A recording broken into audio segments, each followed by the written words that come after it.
much more. Now you can tune in weekly to From the Housetops Radio. Join us every Saturday at 6 p.m. right here on the Station of the Cross Catholic Media Network. That's From the Housetops, Saturdays at 6 p.m. There is history between Cardinal Burke and His Holiness Pope Francis. There seems to be some animosity going back to the beginning of the pontificate. It's so difficult for Catholics, isn't it? Because we're supposed, we want to venerate the office of St. Peter, but the present holder of the office of St. Peter makes it really quite difficult. So we're faced with the difficulty of being critical of what the Vatican does without wanting to demean the office of the papacy even further. That's A Catholic Take, weekdays at 7 a.m. Eastern on the Station of the Cross. Did you know that an unwanted car or truck can make a great gift? When the time comes to purchase a new one, consider donating your old car or truck to the Station of the Cross. We have a quick and simple way for you to get rid of your unwanted vehicle while supporting the solid Catholic programming you love listening to on your radio, online, and through your mobile devices. Whether they run or not, we accept cars, trucks, RVs, boats, and motorcycles. It's a great opportunity for you to give more than you might normally be able to. At the same time, you'll be clearing out space in your garage or driveway, ridding yourself of an unwanted vehicle. Just visit us online at thestationofthecross.com or call 1-866-628-CARS, 1-866-628-2277. May God bless you for your generosity in support of Catholic Radio.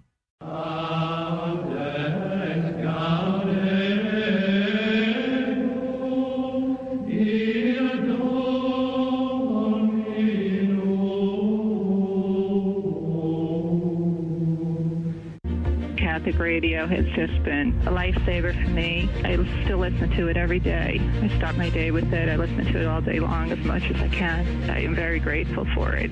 It's just an amazing thing to have, as I am new to Catholicism. Obviously, it's not only helping me, but it's helping so many other people on their walk.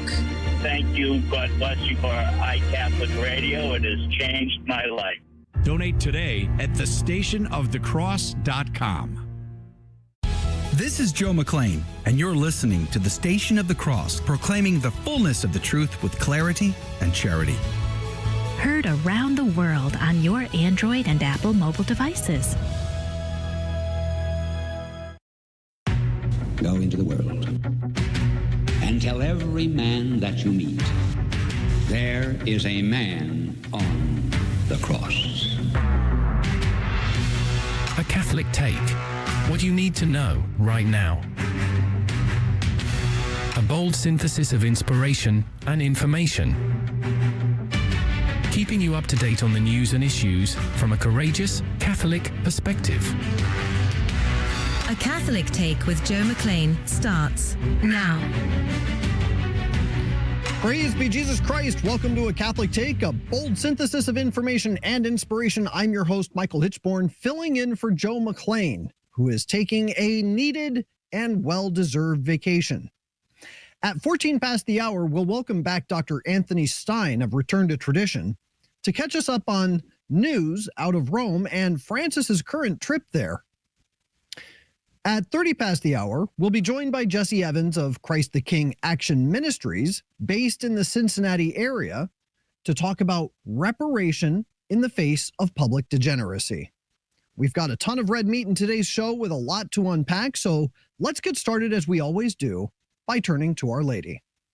In the name of the Father, and of the Son, and of the Holy Ghost, amen. Remember, O most gracious Virgin Mary, that never was it known that anyone who fled to thy protection, implored thy help, or sought thine intercession was left unaided. Inspired by this confidence, I fly unto thee, O Virgin of Virgins, my mother. To thee do I come, before thee I stand, sinful and sorrowful. O Mother of the Word incarnate, despise not my petitions, but in thy mercy hear and answer me. Amen. In the name of the Father, and of the Son, and of the Holy Ghost, amen. And now, your saint of the day. Saint Eleutherius of Spoleto, pray for us. Eleutherius was a holy monk who was chosen as abbot of St. Mark's Abbey in Spoleto, Italy.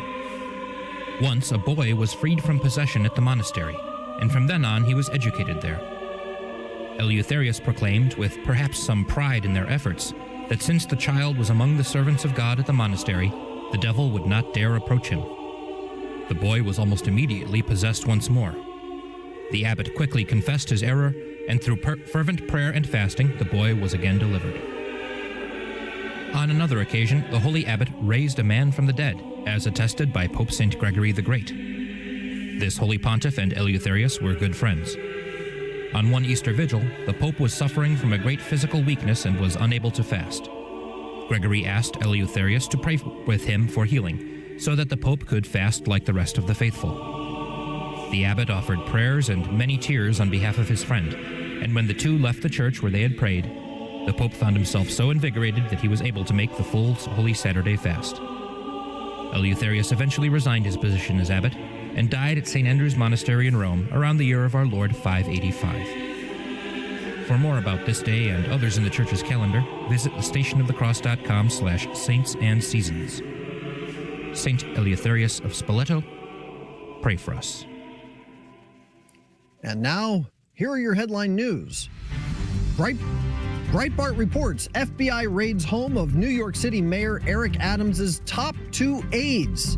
New York City First Deputy Mayor Sheena Wright's Manhattan townhome and Deputy Mayor for Public Safety Philip Banks's Queens single-family residence were both searched as part of an investigation into Adams' 2021 campaign. A source said that both officials' electronic devices were seized. The mayor himself was served a grand jury subpoena in July after law enforcement seized his electronic devices in November of 2023 over allegations that he colluded with foreign governments, including the government of Turkey. The residence of the mayor's most senior campaign fundraiser, Brianna Suggs, and his international affairs aide were also raided in November. In February, the home of one of Adams' special advisors, who also serves as the Director of Asian Affairs, was also searched. Just the News reports Trump says Musk would lead Government Efficiency Commission if he wins election. Former President Trump said yesterday that Tesla and SpaceX CEO Elon Musk would lead a Government Efficiency Commission if Trump is reelected to a second term. Trump officially announced his intent to appoint Musk during his speech at the Economic Club of New York. Musk pitched the idea of the commission during the conversation between the two on X. Musk posted that he would accept the role and not take a salary for heading up the commission. Catholic Vote reports Wall Street Journal analysis says surge of migrants has remade U.S. labor force. The U.S. is experiencing its largest immigration wave in generations, wrote Wall Street Journal economics reporter Paul Kiernan. Immigrants are swelling the population and changing the makeup of the U.S. labor force in ways that are likely to reverberate through the economy for decades, Kiernan continued. Since the end of 2020, more than 9 million people have migrated to the U.S., nearly as many as the number that came in the previous decade. The reporter pointed out that these migrants are, quote, younger and more likely to be of working age than U.S.-born Americans. Of foreigners who have arrived since 2020, 78% are between the ages of 16 and 64, compared with 60% of those born in the United States. And those are your headline news. Today's gospel comes from the calendar, is taken from Luke chapter 5, verses 33 through 39. The scribes and Pharisees said to Jesus, "The disciples of John the Baptist fast often and offer prayers, and the disciples of the Pharisees do the same, but yours eat and drink." Jesus answered them, "Can you make the wedding guests fast while the bridegroom is with them? But the days will come, and when the bridegroom is taken away from them, they will fast in those days." And he also told them a parable. "No one tears a piece from a new cloak to patch an old one. Otherwise, he will tear the new, and the piece from it will not match the old cloak. Likewise, no one pours new wine into old wineskins. Otherwise, the new wine will burst the skins, and it will be spilled, and the skins will be ruined. Rather, new wine must be poured into fresh wineskins. And no one who has been drinking old wine desires new. For as he says, the old is good. The Gospel of the Lord. Haydock's commentary on today's Gospel. The reason why the saints fasted was that they might, by afflicting their bodies, subdue their passions. Jesus Christ, therefore, had no need of fasting, being God, and of course, free from the least disorderly motion of concupiscence. Neither did his attendants stand in need of fastings, for being enriched with his grace, they were strengthened in virtue without the help of fasting. When therefore Christ fasted 40 days, he fasted to set an example to carnal men. As long as the spouse is with us, we are in joy. We cannot fast, we cannot mourn. But when he has been driven away by sin, then we must both fast and weep. Ignatius' Catholic Study Bible says this: fasting in the company of Jesus would be as insulting as fasting at a wedding feast. It would nevertheless become important after his departure. The bridegroom refers to God the Father being the divine husband of Old Covenant Israel. Jesus now assumes the role as the divine spouse of the church. Cornelius a Lapide, commenting on St. Matthew's account of the parable, says this: now this particular fast to which they refer was not prescribed by the law, for Christ and his disciples observed the fasts as well as the other requirements of the law, but it was a fast either appointed by the Jewish doctors or else voluntarily taken up by their disciples at the exhortation of the doctors.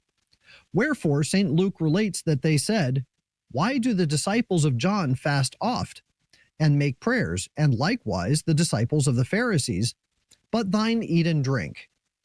It is as much to say, thou wishest to be our reformer and a master of perfection.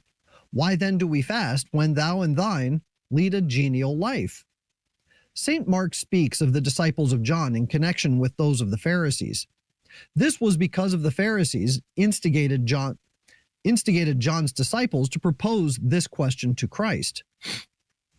They therefore pressed Christ with the authority of John the Baptist, which was very great among the Jews, but they do it in an unwarrantable and presumptuous manner. This was a haughty interrogation and full of Pharisaic pride. Therefore, says St. Jerome, John's disciples are to be blamed, because they are boasting of their fasting and because they're uniting themselves to the Pharisees whom John had condemned. Also, because they were calumniating him of whom John had preached. Moreover, the disciples of John said these things out of zeal for their master and out of envy of Christ, preferring John to him.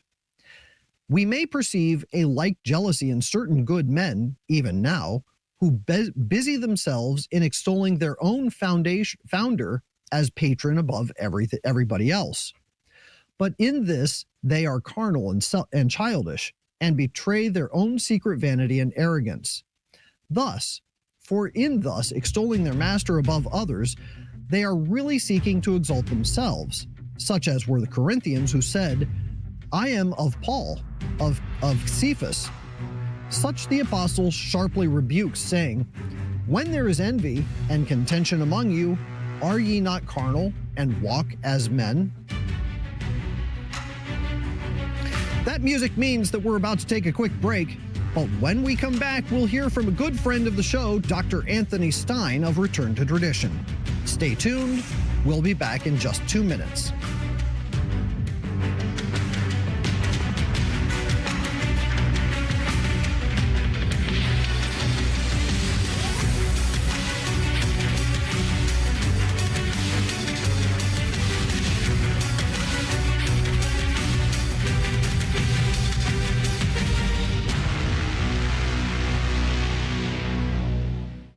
The Catholic Current, bringing Christ to the world and the world to Christ. And we see that spirit of that thing, entering the church in a very specific way with St. Pius X back at the turn of the last century, and then on into the Second Vatican Council era. And the spirit of a council is the great coming out party of the modernist revolution, which has its roots in that same Enlightenment philosophy of the 18th century. The Catholic Current, 5 p.m. Eastern, from the Station of the Cross and on the iCatholic Radio mobile app.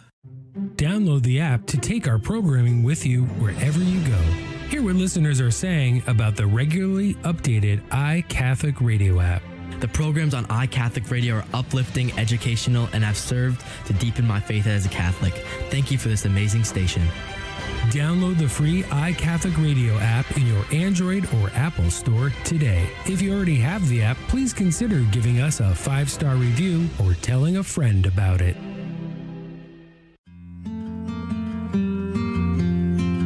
Hi, my name is Nathan Wigfield, Executive Director of the St. Thomas More House of Prayer, a Catholic retreat center in Cranberry, Pennsylvania, with the mission of praying and promoting the Liturgy of the Hours.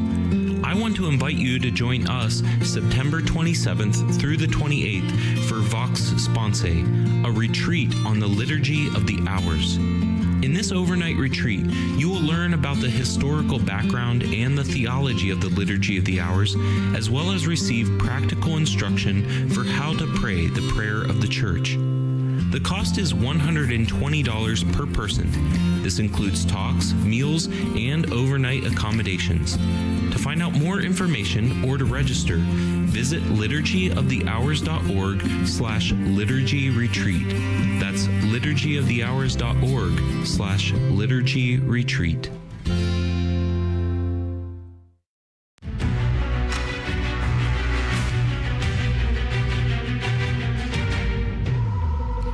Welcome back to A Catholic Take, a bold synthesis of information and inspiration. I'm Michael Hichborn, filling in for Joe McClain this week.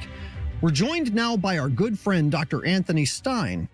This morning, Dr. Stine has 2 very interesting videos on Return to Tradition, so we're going to talk about those videos in just a moment. Dr. Stine, welcome back to the program. Thanks for having me back on. It's good to see you again. Good to see you again. So, this morning I was listening to your programs. You've got 2 videos this morning. The first one I wanted to ask you about, Benedict XVI tried to warn us about the apostasy led by Francis. It's a very bold title. Why don't you tell us a little bit about what you discussed this morning? So Benedict XVI had a fascination with a Donatist figure from the 3rd or 4th century named Tychonius. And usually we might not look for too much wisdom from someone who fell into a heresy, but it's worth remembering that figures like Tertullian and Origen are still widely read by Catholics. And St. Augustine was fascinated by Tychonius. And Tychonius spilled a lot of ink writing about the end times and this apostasy that would be in the church. And the idea that there would be an apostasy, there would be almost like 2 institutions occupying the same sacred space, and that the apostasy would essentially be the authentic Catholicism breaking itself away overtly from the apostates who are pretending to be Catholic. And I know it's a bold claim to say that kind of thing, but when you have a Pope traveling halfway around the world from Rome to tell the clergy not to proselytize in a country that's 87% not Catholic, there's a problem. When you have a Pope who has overtly told people to not proselytize in general, chastise people for helping to make converts. If you have a Pope who routinely staffs his Pontifical Academy for Life with essentially abortion advocates, you've got a problem on your hands. And it's not just sloppy speaking from the Pope or theological ambiguity, because this is, I always tell people. Oh dear! Unfortunately, we just lost Dr. Stine. So we'll hopefully this time it's his turn instead of yours, Michael. But it might be his connection down there in Oklahoma. So we'll hopefully get him back on. We'll give it a second. But touching on what he was saying, we were looking at an article where the Holy Father was imparting a blessing during this local trip, and he basically skipped the sign of the cross, and his comment was that he is skipping it so that his blessing would be, quote, valid for all religions, which, is kind of this kind of a trip seems like the perfect opportunity to evangelize and spread the faith and present this good example and actually impart a properly Catholic blessing where he goes. So it seems unfortunate at the least that he's not taking that opportunity. Well, what's interesting when you read the words of the blessing that he says that he gave, he says, "I would like to give a blessing. A blessing signifies to you well, to wish something well," he began. Continuing his prayer of blessing to the assembled crowd, which included Catholics and Muslims, Francis added, "Here you are from diverse religions, but we have only one God. He is only one. And in union, in silence, we shall pray to the one Lord, and I shall give a blessing for all, a blessing valid for all religions." First of all, I want to focus on what he said here. He said, "I shall give a blessing." And then he says, "May God bless each of you. May he bless all your desires. May he bless your families. May he bless you present here. May he bless your future. Amen." He did not say, "May all," he wasn't giving a blessing in the priestly sense. Yes, and not using the Trinity. He's just focusing on the one God, right? So right. In that way. And it's what's called an imprecatory prayer, where he's calling upon, saying, "May God bless you," instead of "I bless you." Yes. So he was not imparting a blessing. He says, "I would like to give a blessing." But he's not the one giving it. He's then invoking God and asking God to give the blessing. Yeah, exactly. By the way, we do have Dr. Stein back, so welcome back, great. Dr. Stein. I have no idea what happened there. That's all right. We had the same experience with Michael yesterday at the end of the show, unfortunately. So. Yes. So I believe you were talking about this Tychonius and Pope Benedict XVI's kind of fascination with Tychonius and his Tychonius's supposition that there would be a period of time where two counter positions within the church would occupy the same space at the same time. Maybe you could pick up from there. Mm-hmm. Yes, and that essentially the great apostasy that we all hear quite a lot about. Before this document came across my desk that I had on my channel this morning, I was starting to ask myself the question, do people actually believe the great apostasy is going to be a bunch of Catholics deciding to just stop showing up to Mass every day, and that it's going to be a tiny little church left and something overtly public like that? Because I don't think that's how this stuff plays out. We have all this data from Pew Research, places where Catholics, not just in the United States, but in other places, fundamentally disagree with anything that remotely resembles traditional church teaching on basic questions of morality, let alone questions about the Eucharist. I mean, the bishops were motivated about these alarming Eucharist numbers to have a Eucharistic revival thing that, depending who you ask, had what seems to have been a mixed bag. It's obviously apparent that there are two religions occupying the same space at this point. And that's flamboyant or really out there to say, but remember, the Synod of Synodality, what the main minds behind it started using some alarming language like new ecclesiology, or even the synodal church needs to do this. Mm-hmm. I don't know what the synodal church is. I don't know what that means. But there are some of these figures. Now, Cardinal Mueller has an interview he put out recently about Synod of Synodality. If you want, I can send it to you so you can take a look at it if you're interested. But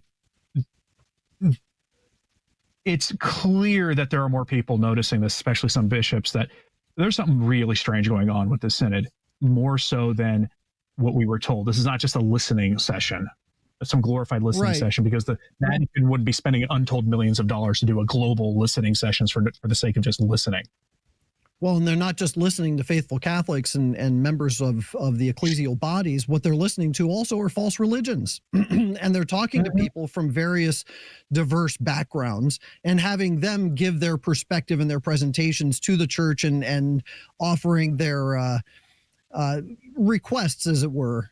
Maybe that would be the easiest way to put it. But it seems that the purpose of the synod is actually to help foster this idea that we have a syncretistic world kumbaya session where everybody gets to have a say and everybody gets to work together for the quote unquote common good, without any real recourse or devotion or purpose to attain salvation. And there's no call to salvation. There's no call to holiness. It's just we have to play along to get along. And that's the whole purpose of all of us getting together. And that's the purpose of the synod. That's the purpose of all of what we're doing. And it almost seems like a shift to that's the new mission of the Catholic Church, to lead and foster this great kumbaya, I guess is probably the only way I could put it. Right. And you see this with a couple of really stark examples. It was reported about a month or so ago that there are more conservative Anglican groups. We're not talking about the Anglican ordinary, actual Anglican groups who have never ordained women to the diaconate or made priestesses, being invited back into the Catholic Church, which sounds great. I want them back in the Catholic Church. But the catch is they don't have to give up their errors to come back to the Catholic Church. Their holy orders will be recognized as being valid, which throws Leo XIII under the bus and destroys concepts of magisterial authority at that point, right? This is not hey, did your priests get reordained or your bishops reconsecrated by schismatic groups with valid holy orders like the old Romans or whatever, like a lot of these guys do? That's a different story. That's a different question. This is you don't have to do anything. You don't have to change a single thing except recognize that the Pope is the symbol of unity. You remember this papal document they floated out there a couple of months ago now, talking about how the papacy needs to change and become essentially a symbol of unity for all. Yeah, this is all part of the synodal church. And then you bring in this Amazon Rite nonsense. Remember, they want to have liturgical diversity, everything for everybody, except, of course, noteworthily, the old faith. And this is why I warn Eastern Rite Christians. You're an Eastern Rite Catholic, and you don't think this is coming for you. If they successfully stamp us out and put us into the liturgical ghettos, they're going to come for you next. Because there's something, they are trying to make a new religion.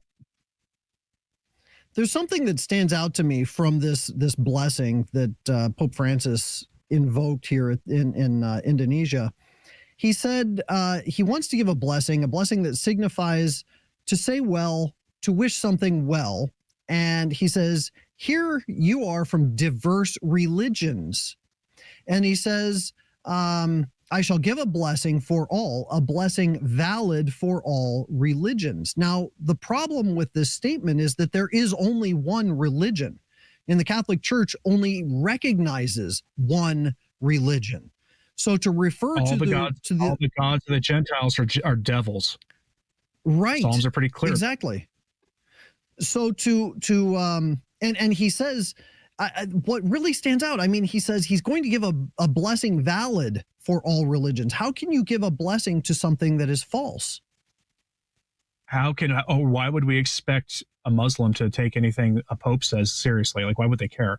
Not that I think there's anything valid about that. Like, I explicitly said this morning in YouTube friendly terminology that those in the church who try to say that Islam, the followers of Islam, follow the same God as Christians are wrong, because they deny the divinity of Jesus Christ. They deny that he is the Messiah. They deny the Trinity as a concept. In fact, actually say some really blasphemous things about the Trinity. You cannot say that it's the same God. Full stop. Right. You want to make that argument about Protestants, Trinitarian Protestants, fine, whatever. But you want to make that argument about people who explicitly deny the Trinity, explicitly deny the divinity of Jesus Christ. It's not the same deity. So again, I don't understand what the point is about this unless you recognize one thing, the way everything Francis does. Because he does mention the gospel a lot. But do you ever notice that his gospel proclamations are always framed in materialism? You live the gospel to make life on earth better. That's not the gospel. The gospel is pick up your cross. Life sometimes sucks. Pardon the expression, but life is hard. That's just how it is sometimes. And you have to pick up your cross and follow Christ and make the most out of the life you have. And making the most out of the life you have is seeking sanctity, leaving behind the vestiges of sin in your life, and being at least focused somewhat on God. Right. Well, the mission of the Catholic Church is the salvation of souls. The whole reason that we have a church, the whole reason Christ came into the world at all, was to save souls, to draw souls to himself, to show them the way, to show them the path. Take up your cross daily, as you said. But the world today tells us the only sin that exists is suffering. And it's suffering that has to be fought against, which is truly anti-cross, which is anti-Christian. And leads to more suffering. That's right. That's right. Music means we've got to go to a break, but when we come back, we'll have some more headlines, and we'll be joined by Jesse Evans to talk reparation. Everything that we say today will be linked in the show notes for today's episode at the landing page for Catholic Take, thestationofthecross.com/ACT. Don't go anywhere. We'll be right back in 2 minutes.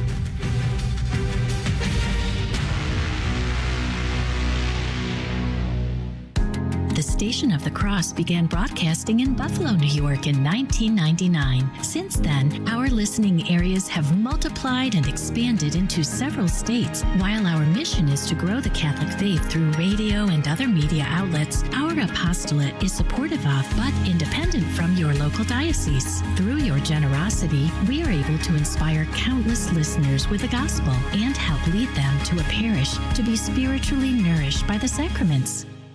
Here at the Station of the Cross, we proudly bring the truths of the Catholic faith to countless listeners through radio and mobile devices, and we're grateful for the feedback we've received. It just really connected me to my faith. I always considered myself 100% Catholic, but didn't really realize that I wasn't fully practicing my faith, so I learned so much through the Station on the Cross and began just getting deeper in my prayers and feeling just so much closer to God and so well versed in learning more about the Bible and more about what actually it means to be Catholic. So it became very, very important to me, and I listen to the radio station daily, and I absolutely love it. I make it a regular practice of donating every time they have their fundraising, and just love it and wouldn't want it to ever go away. If you've been blessed by listening to the Station of the Cross, let us know. Call 1-877-888-6279, extension 112. Then share your testimonial with us. Hear a powerful sermon you need to share with a loved one? Maybe there's a guest, prayer, or teaching segment that deserves another listen. You can listen to any of our network-produced programs at your convenience by finding us wherever you enjoy podcasts: Apple Podcasts, Spotify, Google Podcasts, Podbean, and the free iCatholic Radio app. Be uplifted in your faith. Listen today at thestationofthecross.com or on your favorite podcasting platform. Welcome back to A Catholic Take, a bold synthesis of information and inspiration. Here are your headline news. The Hill reports Putin quips that he supports Harris. Russian President Vladimir Putin joked yesterday that he is supporting Vice President Harris in the upcoming election, citing her infectious laugh and potential to change U.S. sanctions on Russia. Earlier this year, before President Biden withdrew from the race, Putin said that he preferred him over President Trump because he was a more predictable candidate. The Russian leader said at an economic forum that since Biden threw his support behind his vice president, quote, he will do the same. He will support her. The audience applauded his remark. Putin continued by saying Biden has imposed so many sanctions against Russia amid its ongoing war with Ukraine, and he suggested Harris could change or lift them if elected in November. Catholic News Agency reports Nicaragua releases 135 political and religious prisoners. Nicaraguan authorities released 135 political and religious prisoners following international pressure, but many critics of the government still remain behind bars amid the ongoing crackdown against political dissidents and religious organizations. The U.S. Department of State, which has been working to secure the release of political prisoners in Nicaragua, announced that the freed people included Catholic lay people. 13 individuals associated with the Texas-based evangelical group Mountain Gateway, the human rights activists. The Guatemalan government worked with the United States government to help secure the prisoners' release. And those are your headline news. Jesse Evans is the leader of Christ the King Action Ministries, based in the greater Cincinnati tri-state area. The website is ctkrules.org. Jesse was on the show once before to promote a public rally to make reparation in response to a Pride parade. We'll discuss the success of that event and what they're planning next. Jesse, welcome to the program. Hi, thank you to be on. So you did have a rosary rally of reparation, and I'll tell you, this is something that's very near and dear to my heart because as the head of the Lepanto Institute, one of the things that we propagate is the recitation of the rosary to make reparation, to fight and combat against the encroaching evils of the world. Tell us a little bit about what this Pride event was and the reparation, the reparation event that you held. Yeah, so back in June, really all around the country, obviously, the sodomite community celebrates this particular sins. And in Cincinnati, June 22nd was, I think it's like their 50th or something, Pride parade that they've done.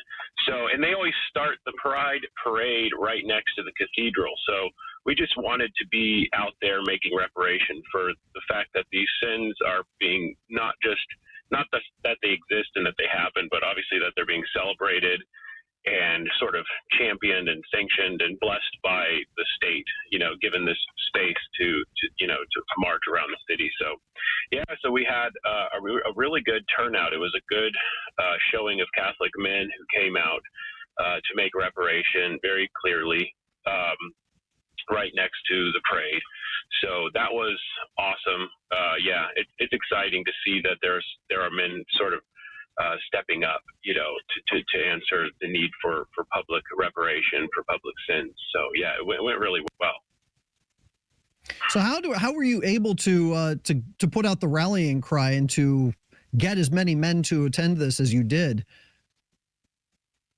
Well, we used basically just word of mouth. We print off flyers. We hand them out at our respective parishes. There's definitely a lot of work that goes into it, but just doing what we can and trying to get more men involved. Just having somebody lead it as well, I think, is important. Just sometimes there's a lack of leadership. People stepping up to say, like, let's do this. This is what it's going to look like. We just a lot of hard work, and it I think a little bit of online advertising helps too. So putting the word out with social media, and of course got on the show with Joe McClain, and I know stuff like that helps. So finding more connections, like that are really helpful for people on the ground. I think that's really needed. People who want to do this stuff also need to be connected with those who have the platforms, who can sort of put the word out and say, hey, we're going to do this. So when you finally got this put together, and of course you showed up while the rally or while the parade was taking place, what kind of reaction did you get from the parade attendees? Usually it's negative, obviously. You'll have people, with different comments and gestures, obviously. But most of that it doesn't really faze you too much, especially if you have something to do, like pray. So I think that really helps just logistically. People have a hard time imagining being able to go down and not get into conflicts with people.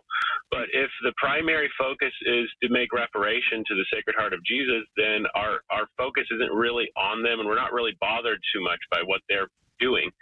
And it's sort of secondary that they notice us. The main thing is to be noticed by God and to hopefully to merit some good for these poor souls, as well as our own salvation, we have to stand up in defense of the home, in defense of society and the church when needed, or else we're in trouble. You know, it's not just something we should do. You know, it's actually sort of incumbent upon all Catholics to defend the faith and to defend society, you know, in some way, whatever way they can. And I think at least making reparation is going to the heart of the issue. It's going literally to the heart of Jesus. So that is, you know, kind of the focus. So I think having that focus, you know, it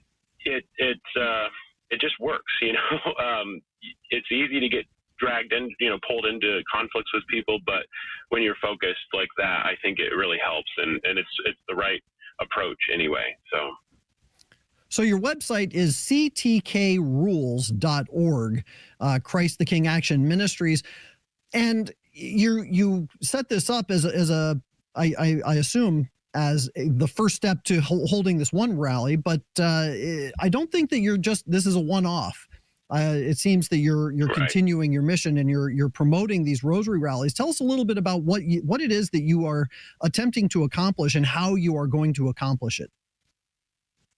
Well, we want to try to do like 4 or 5 things like that every year, and we want it to be men only, generally speaking.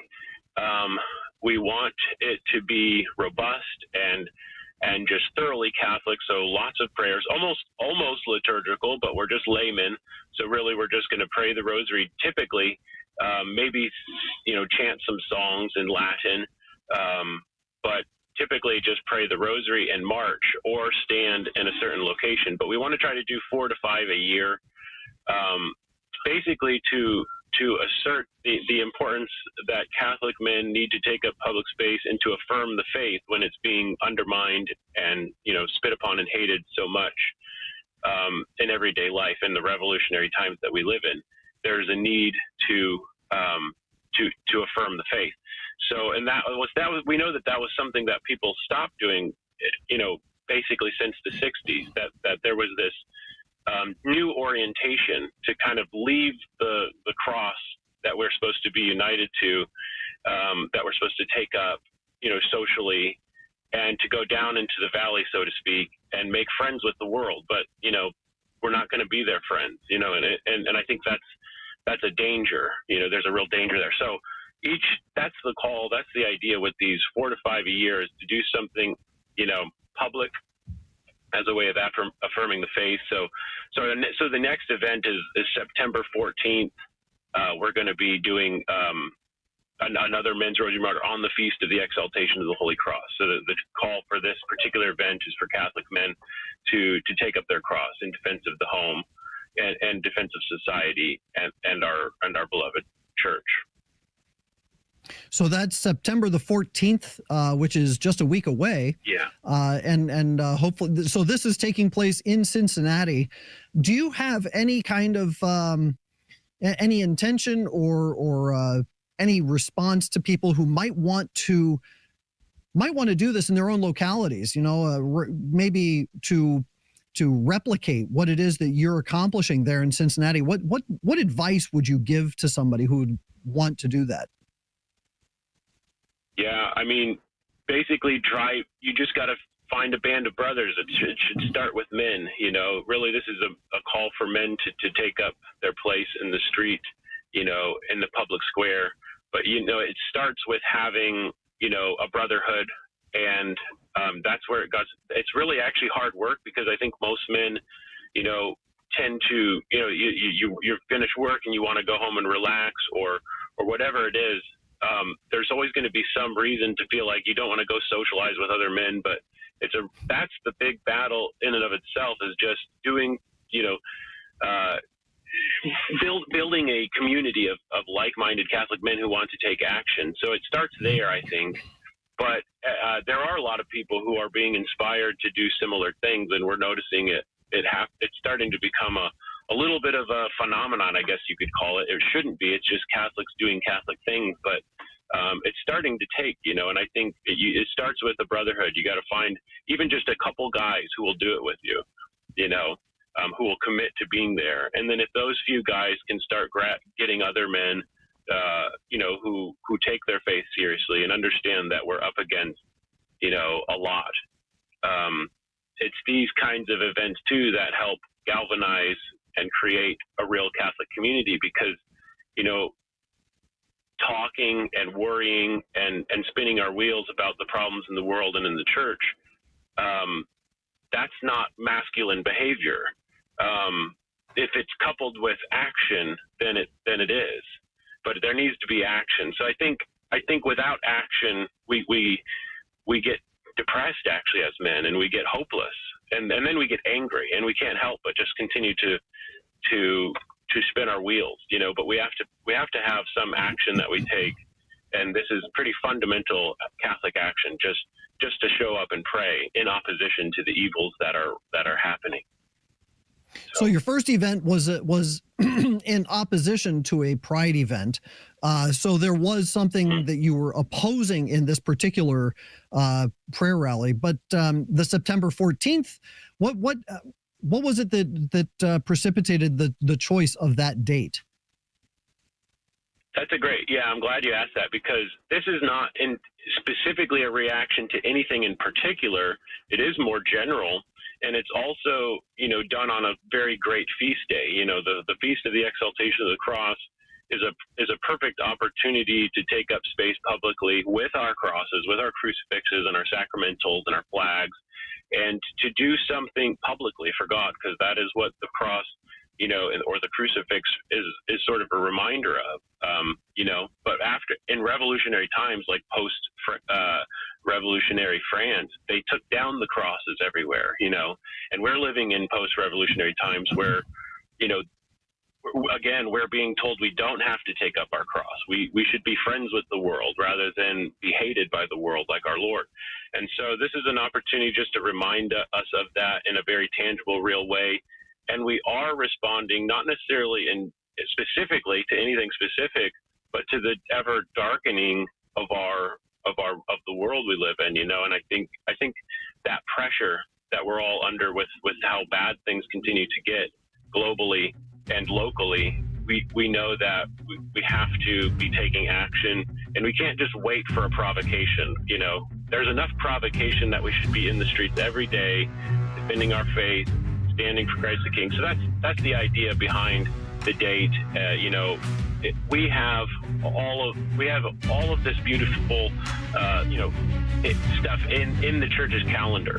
So we have a time worked in with the Feast of the Exaltation of the Cross to take up our cross and to stand in defense of the of society as Catholic men. So that's the idea.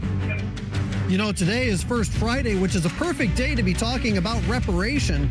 We're talking to Jesse Evans, the leader of the Christ the King Action Ministries. We're going to take a quick 2-minute break. When we get back, we'll continue this conversation. Remember, you can find all the links at stationofthecross.com/ACT.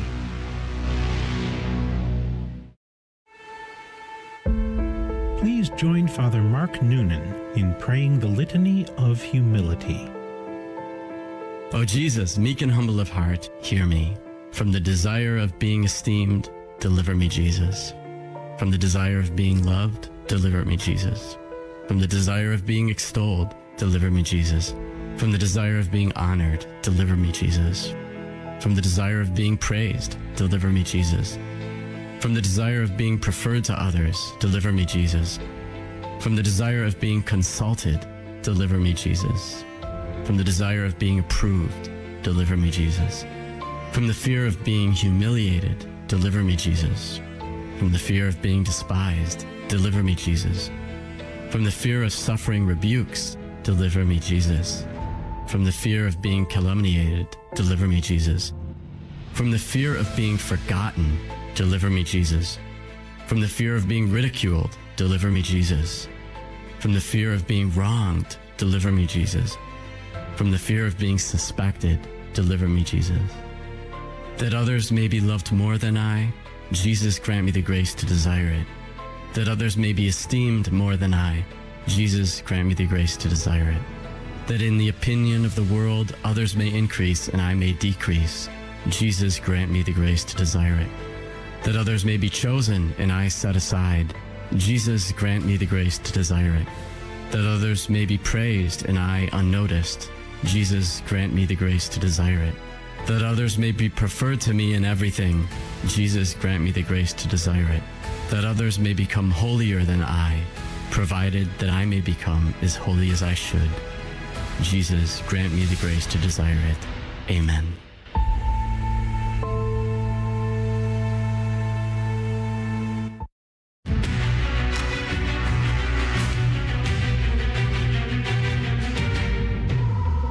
Welcome back to A Catholic Take, a bold synthesis of information and inspiration. I'm your host, Michael Hichborn, and we are talking to Jesse Evans, the leader of Christ is King Action Ministries. The website is ctkrules.org.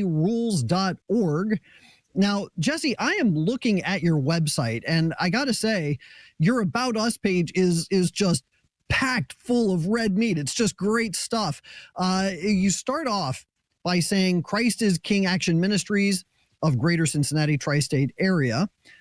You are a men-only group of lay Catholics working toward the social kingship of Christ. Let's just start there. Why only men? Well, it's a good question.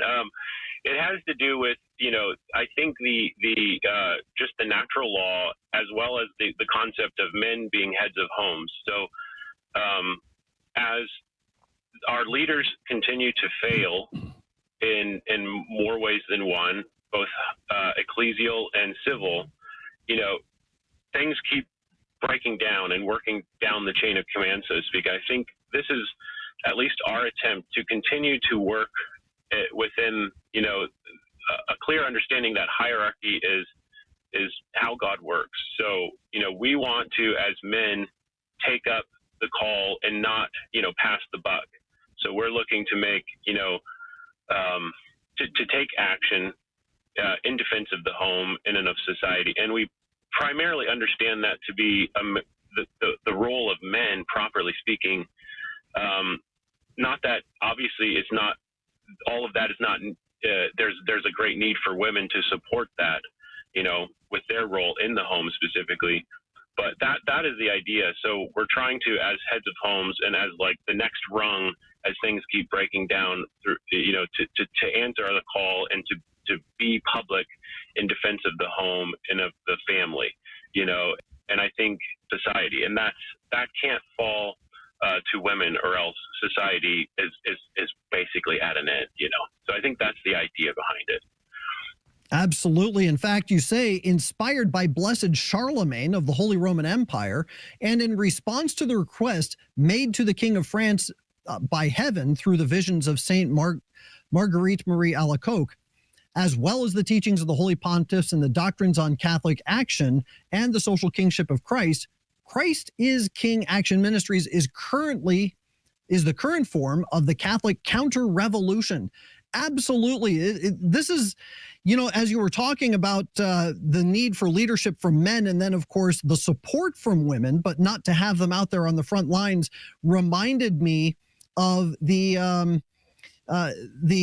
Vendée, where the men of the Vendée during the French Revolution were the ones who went out to fight. But when they saw that they were being outgunned or outmanned, they kind of went home and said, maybe we ought to, just go home and tend to our families. And the wives were the ones who showed up and said, what are you doing home? Get back out there and fight, and do not come back until you either die or kill them. Yeah, exactly. And that's where we're at. That's what we need. That's what we need men to do, So that's what we got to find those bands of brothers, those men who are willing to do that and answer the call. And then we also have to challenge some of the weak, the ones who are not so sure and are a little timid.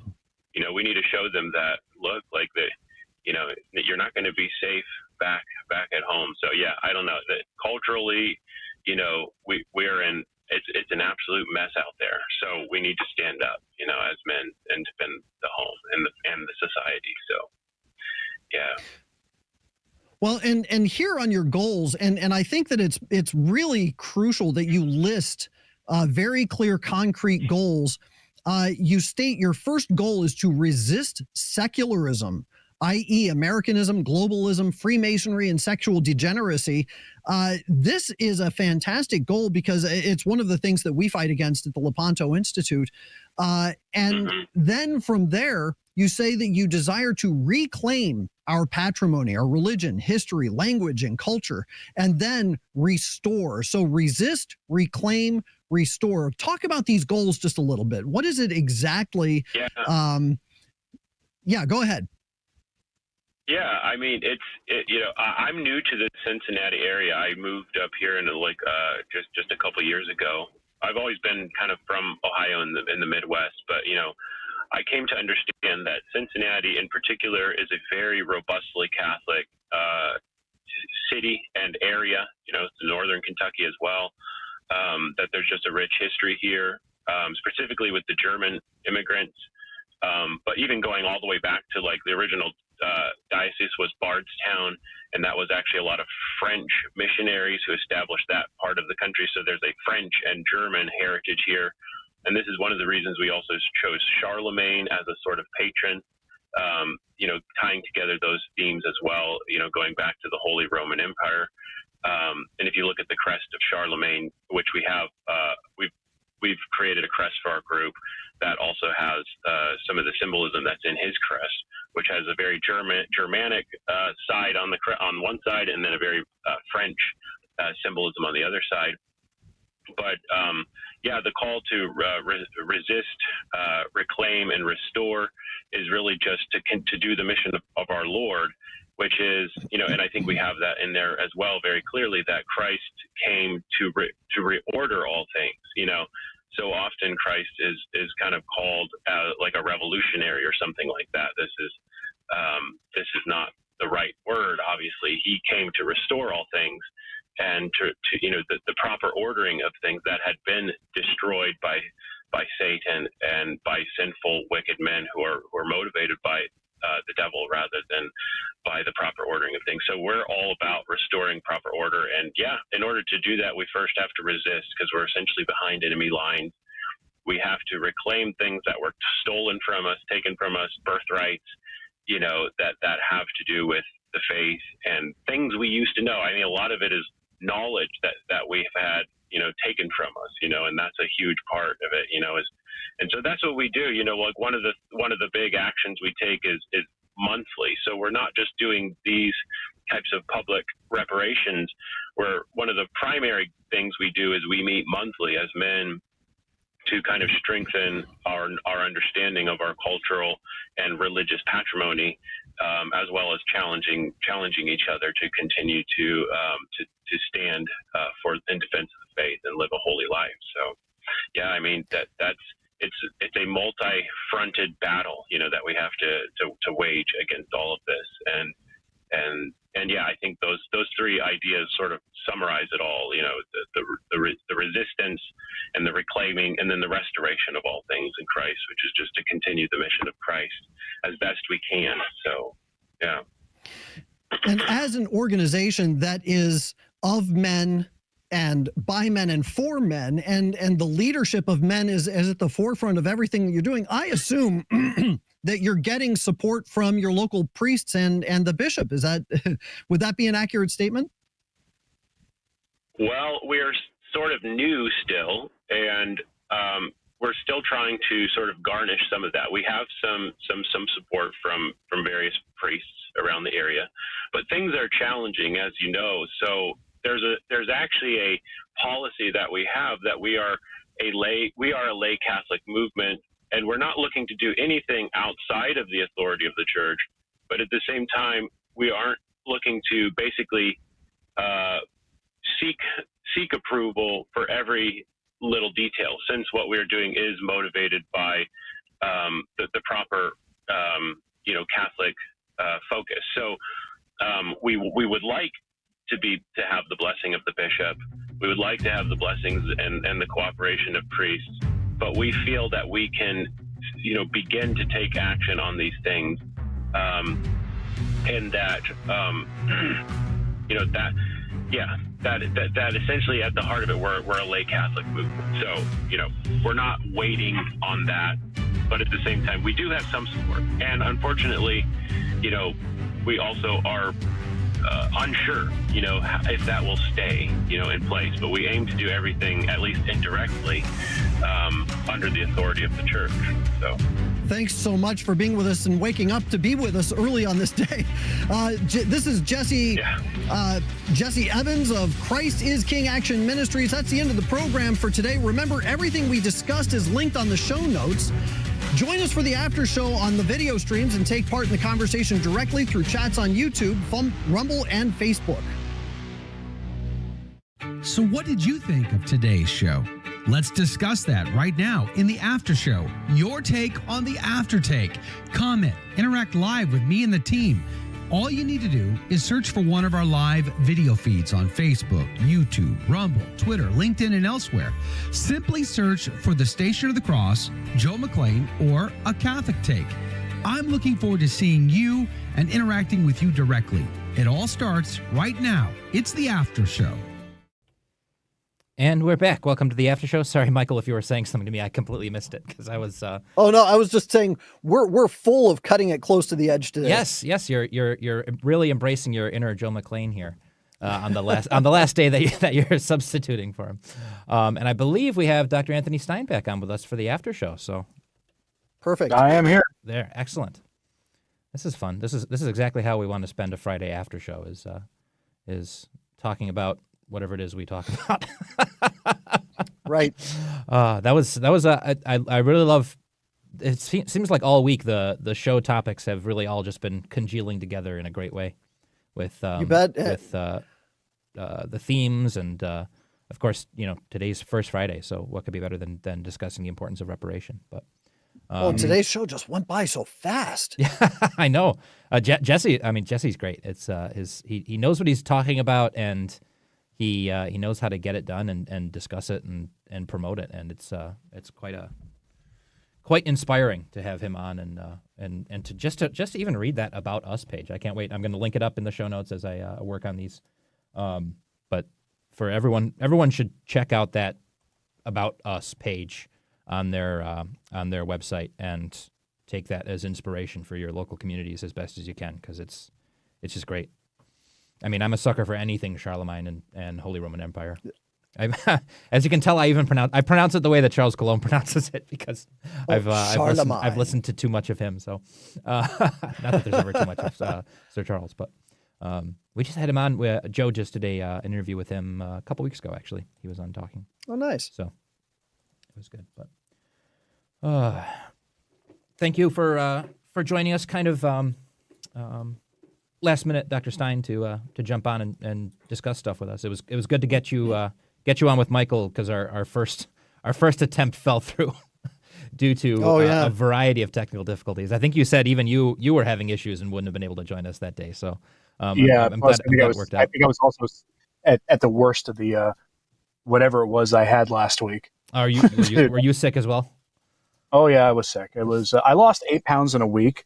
Oh, that's sick. So sick. So did okay. I. Here's the thing. I'm trying to lose weight, but I do it through one meal a day, strict carnivore diet, fasting on Fridays, right? That's how I do it. Well, I threw all of that out the window except the carnivore part of it because the consequences of that would have been worse. And I still lost 8 pounds in a week. It was great. It sucked. Yes, it's terrible, but it was great. No, I had some sort of flu because I went to Turkey, and then 2 weeks after that, I got really sick. I was sick for a full week. And I've still got this nagging cough. I can't get rid of it, but, it was a high fever, lasted about 4 or 5 days. Just sweating and chills, lying in bed the whole time, not eating a thing. Cause I just, it's not like I was sick to my stomach. I just didn't want to eat. And I lost same thing as you, 8 pounds. I didn't have that. I didn't have all that. The first day I was ravenous, and then I took 2 bites of something, and my appetite was gone. I was just like nauseated at the idea of eating. Oh, wow. So I just didn't eat for today.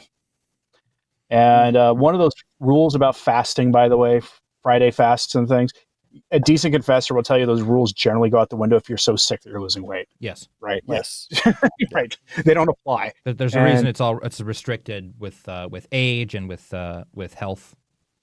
Right. Just like my 8-month pregnant wife is not expected to fast. Exactly. Exactly. She can abstain. In some cases, to her she's best not allowed ability. to. Yeah. Right. Yeah. Like if she was this pregnant in Lent, she wouldn't be fasting. She'd do something else, but she wouldn't be fasting. Yep. So right. The church is very accommodating with giving you other things to give up and do in place of that if you are not able to physically. There's all kinds. I just of wonder what allowances. cultures that eat lots of seafood do on Fridays in Lent, though. I just wonder about them. Yeah. Oh no, we're not allowed to eat meat. Okay, so it's a day that ends in Y. Well, whatever. I mean that's basically the equivalent of being me and living in Buffalo, and every restaurant in town has a fantastic fish fry, and it's like this isn't really that penitential. This is not. Well, when I was living in Portland, I made a rule before I was doing low carb dieting. I was like, okay, I'm not going to eat sushi on Friday because I love good sushi. Yeah, is that too? And I'd be at the Newman Center, be like, oh, it's Friday, let's go get sushi, and I'd be like, Sushi's, yeah. Like, that's the letter of the law. That's I'll not be the having discipline. lobster with the appetizer of 2 dozen oysters. That's my Imagine being Friday in New England, fasting. being like, oh, it's Friday fasting. We go get a lobster roll. I'm like, come on, Yeah, man. exactly. Yeah, or down po' boy down in Nolans. That'd be Well, not quite the a fast. purpose of fasting originally was the idea wasn't that you were eating something penitential because it was disgusting. Now, Yeah. I hate fish, so I don't like fish at all. Oh dear. So My it attitude is for- penitential my for me attitude- on Fridays. My attitude towards fish changed dramatically when I moved to Oklahoma because fresh seafood is really hard to get here. Yep. And I've noticed that it makes me sick to eat it. But I'm on a strict carnivore diet, so I let total fast on Yeah. Friday, except for those times where your body just won't let you. And I got a pass from my confessor to have something I just don't care for much that fits my diet. But I haven't had to do that yet. So, Yeah. because, like, ugh. But no, like, but processed seafood makes me sick. Like the frozen cheap stuff you find in the store, the farm stuff. You makes me got to go full seafood head like me and buy the nice tinned sardines. Put those on some crackers with a little sriracha. All that. Oh, I love that stuff. I have some sardines in my cabinet and some. What is it? The fish that the English like? It's like a smoked herring. I don't know if it's smoked herring or whatever. Kipper snacks. Yeah, Kipper snacks are so good. I have those in my break glass in case of emergency kind of food. But otherwise, those are like my treat on a Friday in Lent. Is like the weirdest thing. The weirdest thing. If I fall off nice carnivore wagon and just go to like a local restaurant and get fish and chips that are halfway decent quality, I don't get sick from that. So I don't know, other than the whole you haven't eaten carbs in 6 months, what are you doing kind of sick. But so I don't know what it is, but like I've tried buying like allegedly wild caught salmon from Walmart and it makes me sick. Yeah, that's not that surprising. So the purpose of fasting, the purpose of fasting was actually because it was the wealthy who were eating the big expensive meats, and the fish was what the locals were eating. So the locals being the poor and the commoners. So the idea was that this was a penitential imposition on the wealthy and the upper middle class, so that they would have, by eating fish, they were saving money to not eat something expensive like a steak or something along those lines, and then they would take that money and give alms. So the purpose of fasting is really and truly almsgiving. Right. Well, I mean, which is kind of odd, given that if there's anything you could point to, obviously being a problem in the current church, it's a lot of lack of almsgiving. The attitude of Catholics to, I'll just give money I'll just give money to the government or to the church and make sure they take care of it. Or to a vague charitable organization, you know. I do think there is legitimate place for fasting and eating things you don't like. Like, for instance, I think the most penitential food available to most Americans right now is the McDonald's fish sandwich. I think it's disgusting. It's just gross. And it's like you're making me hungry for breakfast. Yeah, exactly. Yeah. There's an arms race every Lent that all the fast food places go through, and it's called "Who can make the most disgusting fast food fish sandwich?" Popeyes doesn't want to play that game because their fish sandwich actually isn't bad, but like most of the rest of them is gross. I love how it's September and we're talking Lent right now. Well, hey, we're in the midst of St. Michael's Lent right now. Yes, exactly. Yes, quite right. With Michaelmas coming up, which I have for a while now been suspicious about the due date for my wife, because the way they calculate it, I just sort of looked at the doctor and was like, that doesn't even make any sense given given the kind of factors that go into this. And they're like, oh, don't worry. So we get this ultrasound back, and it said my wife is at 33 or 34 weeks pregnant, and it said week 35 on it. I was like, okay. So based on the growth of the kid. And they're trying to go, no, babies can grow fast towards the end, and that's true. But I have maintained that this child is not coming in the first week of October like the doctors are saying. I fully believe she's a late September baby, and it's going to be like the Feast of St. Michael would be perfectly appropriate. My oldest son was born on the Miracle of the Sun. His little sister was born the day before. We had a due date. I think this child's due date was originally going to be like Our Lady of Victory on October 7th. October 7th. Hey, that's my day. There you go. Yeah. And then there's the my son who was born during Lent, towards the end of Lent. He was born during Holy Week. So, so it wouldn't surprise me if we had a baby girl born on the Feast of St. Michael, which is September 29th. Yep. And so prayers for that, folks. But I don't know, when it comes to like fasting for pregnant women, do the rules change at nursing? I know that there's the rules are different at nursing compared to normal. I can't remember the specifics. Yeah. I think I'm trying to remember. I could just look it up because I have 8 monitors in front of me to search. But I know what you're talking about. There's a change depending on the time. Let me see here. Do they have exemptions and things listed? I'm not seeing. Oops. Where is fasting? Days of penance. This is not that helpful. Code of Canon Law talks about age, but it does not mention anything else. And it talks about conference of bishops can determine more precisely, et cetera, et cetera, et cetera. So maybe the USCCB says something.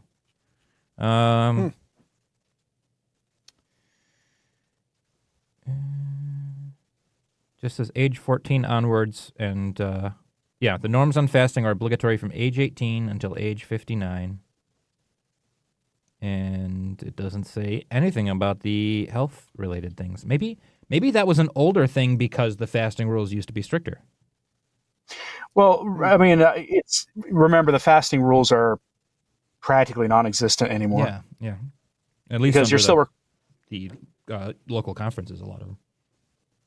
Right. I mean, it's a joke, and I get the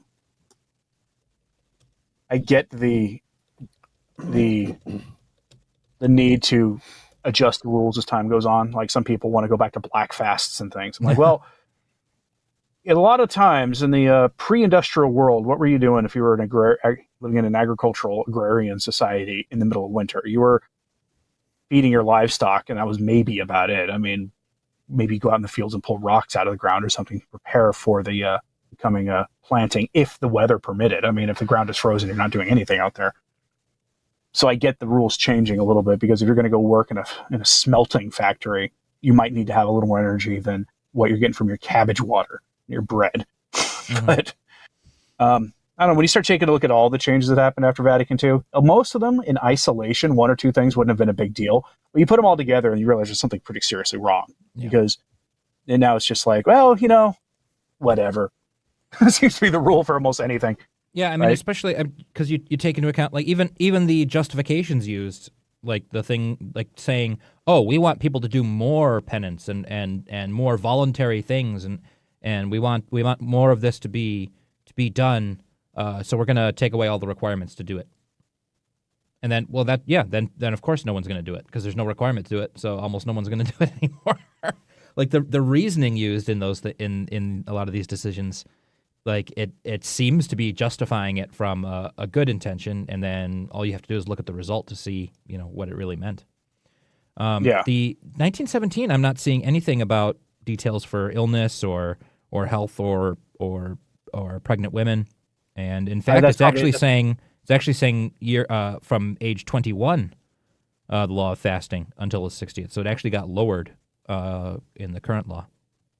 I would So, expect strange. that they were that your bishop or your parish priest would give you an exemption. It's probably it was probably delegated in that way. Because I mean, it literally doesn't make sense to expect a woman who's pregnant to hold to a black fast. I mean, that's a great way to cause a problem. Yeah, exactly. Right. The church Even in the Middle Ages, the knowledge of this stuff would have. Yeah, the church has never been just blindly strict and big bad cruel arbitrary rules like that. Many people have portrayed it that way, of course, but it's the church and the church law has never actually worked that way. Yeah. By the way, I did want to just say a couple good mornings here, especially for our Telegram group. James and Damon are up early as usual. Matthias is up early. Paul was up very early as well. Good morning to you all. Anna Pierman was up. And anyone else this morning? I think I saw, Mike K., our good friend from Virginia. Gus was there. He said, good morning. He says, still up after taking care of my 5 chickens. I can listen to the whole show today. Woohoo. So that's excellent. My mom and little sister back home, they've got, speaking of Michaelmas, we've got chickens and ducks, and we have 3 geese, one of which is named Michaelmasy, because her purpose involves Michaelmas coming up. For those who don't know, it's quite traditional to eat goose on the feast of St. Michael, and poultry in general is associated with the feasts of the angels because of wings, obviously, and all that sort of thing. So goose is a very traditional meal this time of year, just in general in Europe. And I get the feeling if I try to get my kids to eat goose, they would not eat it. Have you ever had goose? No, but I've had duck and a couple of things. Okay. Goose is pretty oily, isn't it? No, goose, when it's properly cooked, is basically like an entire bird made of dark meat turkey. It's really delicious. It's really, really good. And all the kids at the party where we had goose last year, they loved it. So we had a goose and a duck for Michaelmas last year, and it was great. Have you ever had emu? No, I've never had emu. Have you? Oh, yes. Oh, my goodness. It's delicious. Is it really? Oh, my gosh. It's like eating dark meat turkey that tastes like bacon. That's incredible. That sounds amazing. Emu. So, I would never have thought. I want to bring your attention to a website called exoticmeatmarkets.com. Okay. Where you can buy emu meat. Really? Yeah. Oh my goodness. I'm gonna have to. Let's get that emu bratwurst for 1 pound package is $30. Emu bratwurst. That sounds like a questionable German artist from like the 90s. Male reproductive organs of the emu is for sale there, so I wasn't expecting that. They're literally selling the whole thing. Exotic emu tip steak at $60. I mean, you're not you're paying the exotic importing frozen price for this stuff. Use every part of the buffalo, right? Oh yeah, goat sausage, eel unagi, tail eating. Armadillo. You can get water. Yeah, on this website, you can order water buffalo. Now I'm curious, water buffalo brisket. Hello, wonder what that'll taste like. There's apparently a lot of those African animals, the antelopes and things like that. A lot of them make very good eating. I'm just wondering who on earth is buying an armadillo for $360. When I was teaching high school, don't live in our part of or Oklahoma, because you can find those things on the side of the road. Hey kids, it's armadillo roadkill again. When I was teaching high school, we had a student from Vietnam, and nobody could pronounce his name. We all just referred to him as B. And the kids were teasing him one day and talking about him eating dog and that kind of thing. And I said, B, have you ever actually eaten dog? And he goes, oh, dog, very good. And I said, really? I said, what does it taste like? He goes, kind of like tiger meat. And I said, what does tiger meat taste like? And he goes, kind of like water buffalo. So that's amazing.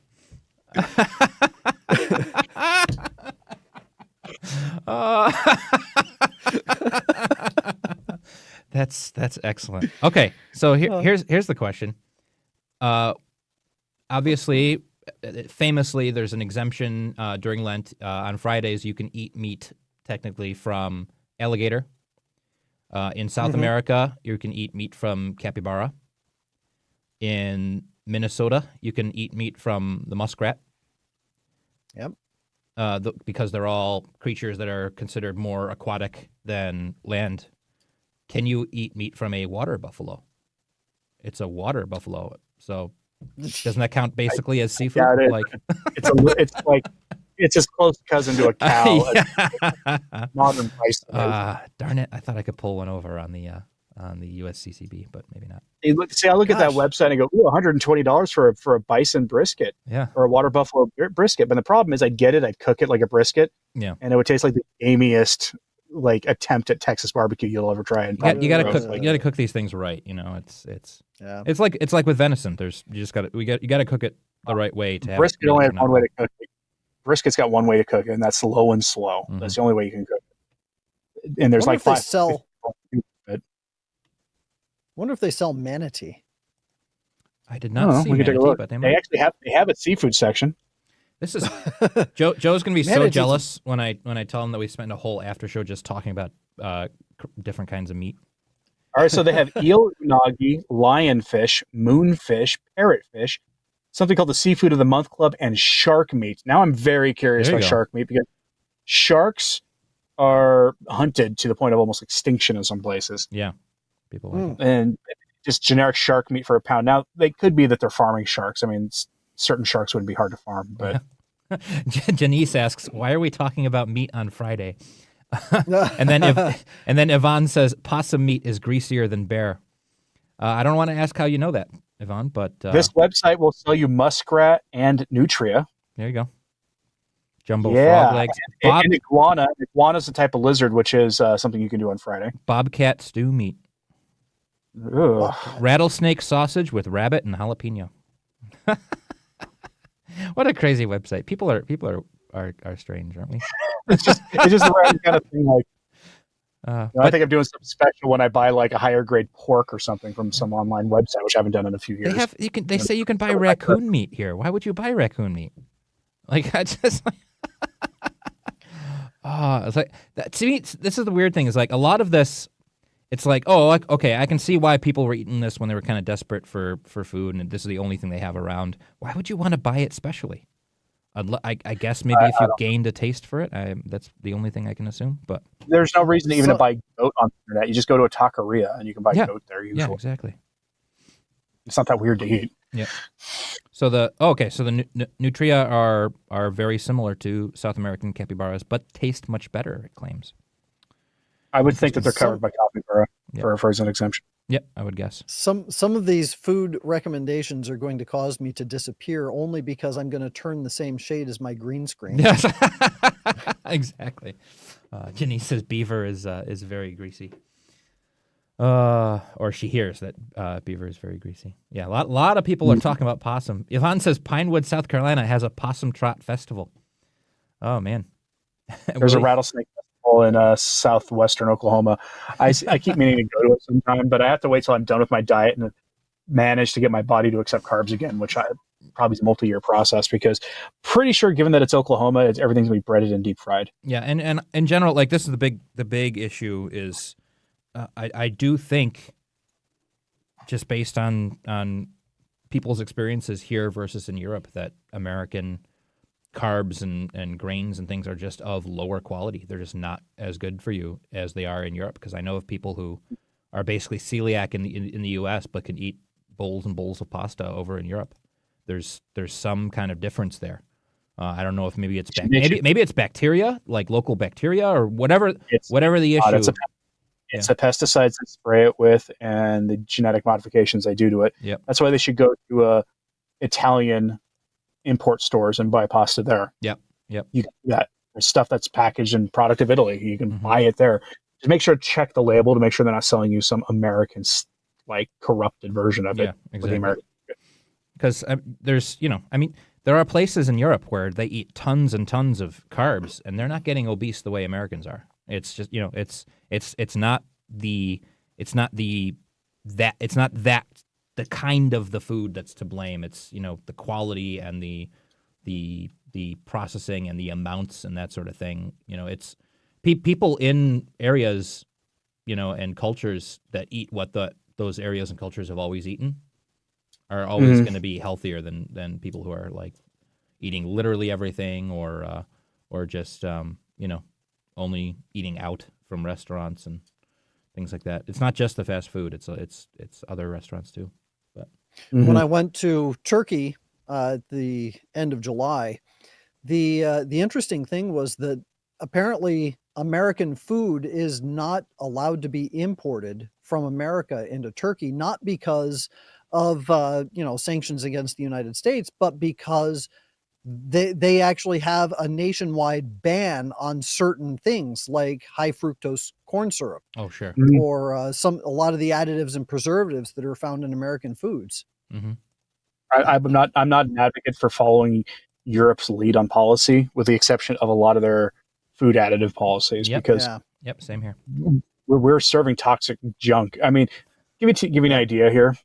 The Japanese were instrumental in the development of aspartame, and they have a lot of aspartame in their country. They have a lot of food additives, but they don't have the health problems we do, which is a giant red flag. You know anything about the history of food industrialization, and it could very well be that they just don't have the seed oils that we have. I'm big on seed oils being bad. Yep. Because when you look at the development of it historically, and you look at the tracking of the increase in heart disease rates, they pair almost perfectly when you actually chart it out. It's not a coincidence that about the time that Crisco hit the market, and similar types of things, and then the fast food industry started developing at the same time, you see it's a perfect correlation. It's like it's not even subtle. It's obvious that Americans found a cheaper source of fat and used it in everything. Yeah. Well, look at margarine. Margarine's basically plastic. Yeah, but you know what I've noticed about margarine? In the last 10 years, it takes up less shelf space at the store than it used to. Yes. Really? Huh. That's a good. Yeah, it's still there. Yeah. God willing, it'll go away eventually. Well, it tastes disgusting. Yeah, it does. Like, I remember when I was a kid, my parents, we didn't have a lot of money, right? So they'd make some mac and cheese, and they put margarine in it. I'd always get indigestion. Yep. Always. And then later on, as an adult, I put margarine once on toast. I had the same indigestion. Yep. Body doesn't like lots of like super concentrated seed oils. I can probably eat like oil fried, I don't know, fish or onion rings or something and be fine. But that's not the same amount as having like 5 tablespoons of seed oils, this junk put into your mac and cheese or something. And it just doesn't taste better as when you use butter, olive oil, lard, tallow, those sort of things. Those are just, they're just better. And this stuff's easy to make, by the way, but making your own lard for frying or your own beef tallow for frying is super easy. It is not hard. You can go to a butcher shop or the butcher section of some grocery stores and pay like $1 a pound for the cut off fat from their from the steaks and the things. And guess what? You might actually sometimes get it for free. And you go home, put it in a crock pot, maybe in your garage because it can start to smell. And you spend 10 hours rendering it down or something. And all of a sudden you now have a whole lot of frying fat. The kind of stuff that everybody in human history used until last week. Better outcomes. Yep. Just eat what, like, in most cases, maybe not all cases, but in most cases, eat what people have always eaten and lived on. You're probably going to be okay. You're probably going to be okay. 90% of the time. Yeah. And then if you really want those, the drive-through fast food once in a while, the you're probably okay. The thing is, if you're eating that kind of a healthy diet and it's balanced, it's not super restrictive. If you get to the point where you're living on healthy food, you can handle, something bad or ridiculous now and then and be fine. You can, it's like, it's building that up just the same as with building up penances and things where the whole, one of the many reasons that we're called to do so much fasting and mortification is if we do that enough on a voluntary level, it's much easier for us to handle when life throws crazy things at us, That's what we're supposed to, instead of getting completely like blindsided when life gets difficult. It's like, oh, well, we've already been practicing making life difficult, for 2.5 months out of the year, whatever, at the least, with Advent and Lent. So that's okay. I can handle this. I can get through this. It stinks, but I can manage it. And then we've totally gotten away from that. And now every little thing that goes wrong is like, oh, the sky is falling. I stubbed my toe, or my car won't start, or something like that. We're a really wound up culture right now too. Which is why I saw a video of a guy doing one of those man on the street, who you going to vote for videos, and somebody came up and tried to assault the person when he said he was going to vote for Trump. We're really wound up as a culture right now. Wow. Yeah.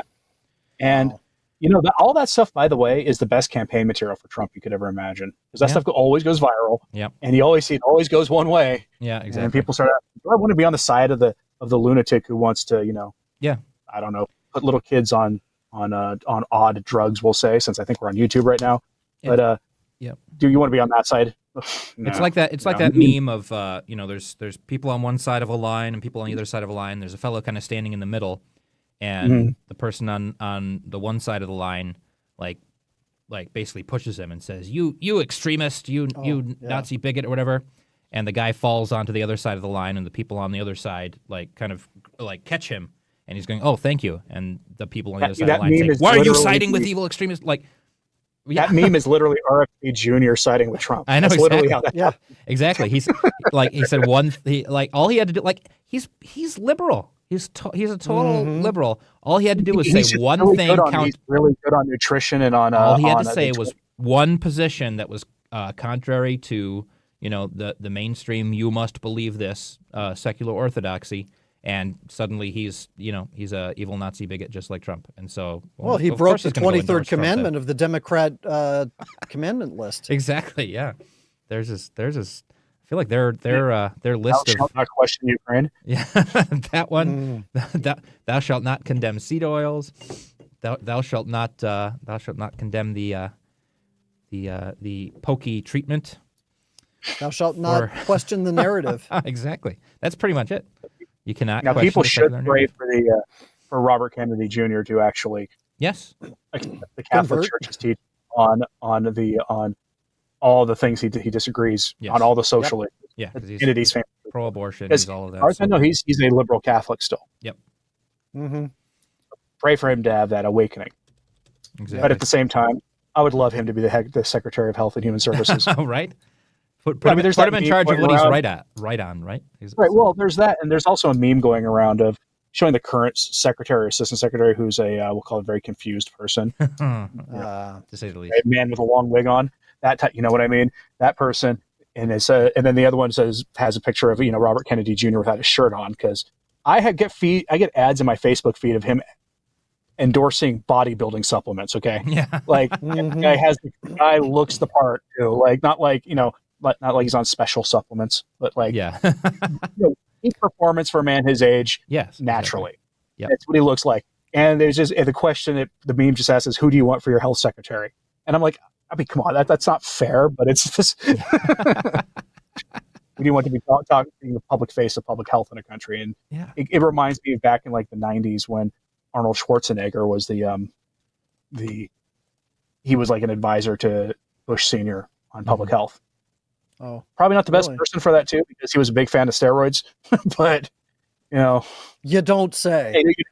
Yeah, well, he was actually the first generation of bodybuilders who used that stuff.